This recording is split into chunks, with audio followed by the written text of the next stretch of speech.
بسم اللہ الرحمن الرحیم صلاۃ و سلام علیک یا رسول اللہ۔ سامعین مکرم، ڈاکٹر محمد طاہر القادری کی جھوٹی خوابوں اور خود ساختہ بشارات کا ایک طویل سلسلہ ہے۔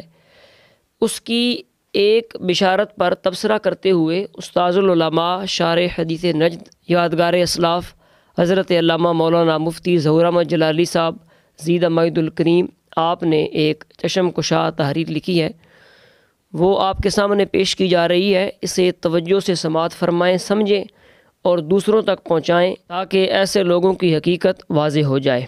تحریر سماعت فرمائیں۔ بسم اللہ الرحمن الرحیم۔ نستعین برسول اللہ صلی اللہ تعالیٰ علیہ وآلہ واصحابہ وسلم۔ تحریک منہاج القرآن کے بانی اور بہت سارے کمالات کے حامل و مدعی ڈاکٹر محمد طاہر القادری کا کلمہ شریف پڑھ کر اور قسمیں اٹھا کر دعویٰ کہ وہ سیدنا امام مہدی علیہ السلام کے ہراول دستہ کے جھنڈا بردار ہیں۔ احادیث طیبہ کا مطالعہ کرنے والے حضرات بخوبی آگاہ ہیں کہ سیدنا امام مہدی رحمہ اللہ کی تشریف آوری جہادی حالات میں ہوگی اور ان کا بڑا مد مقابل دجال اور اس کے حواری یہودی اور خارجی ذوالخویسرہ تمیمی نجدی کی نسل قبیلہ اور نظریات والے لوگ ہوں گے۔ بالخصوص یہودی ہی دجال لعین کے آگے پیچھے اور دائیں بائیں ہوں گے۔ اس دور میں کسی کی امن پسندی، اعتدال پسندی اور رواداری ایسی منافقانہ چالیں نہیں ہوں گی۔ جزیہ تک موقوف ہو جائے گا۔ خالص جہاد صرف جہاد اور اول و آخر جہاد ہی ہوگا۔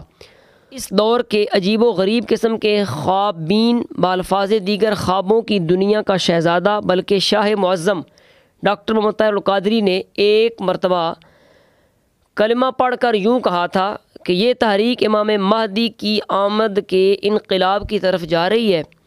آپ ہراول دستہ ہیں، لا الہ الا اللہ محمد الرسول اللہ۔ یہ بات شاید نہ کہتا، سینے میں لیا پھرتا تھا کارکنوں تاکہ تم شعلہ جوالہ بن کر جاؤ۔ اس خاطر ایک تحفہ تمہیں دے رہا ہوں۔ کئی قسمیں اٹھانے کے بعد کہا، میں نے خواب دیکھا ہے کہ میری تحریک اس کے پورے لشکر کو حضرت امام مہدی کی قیادت اور جھنڈے کے نیچے قبول کر لیا گیا ہے۔ مبارک ہو، تم قبولیت پا چکے ہو۔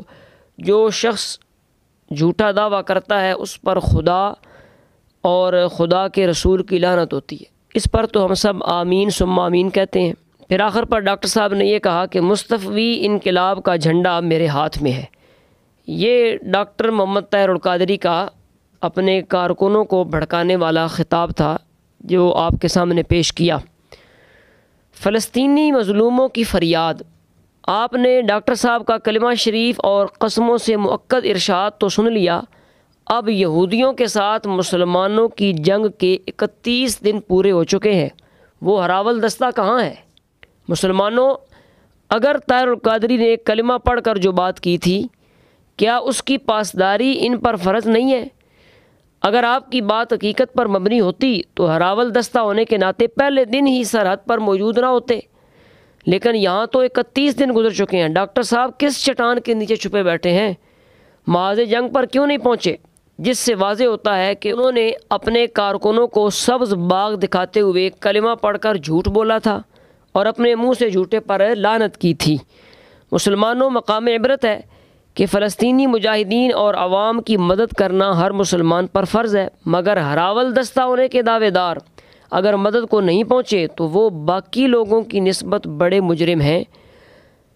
اور اللہ تعالی ہمارے حکمرانوں کو غیرت کی دولت عطا فرمائے اور مسلمانوں کو کفار بالخصوص یہود کے مقابلہ کے لیے کمر بستہ ہونے کی توفیق عطا فرمائے۔ آمین ثم آمین۔ والسلام، ظہور احمد جلالی۔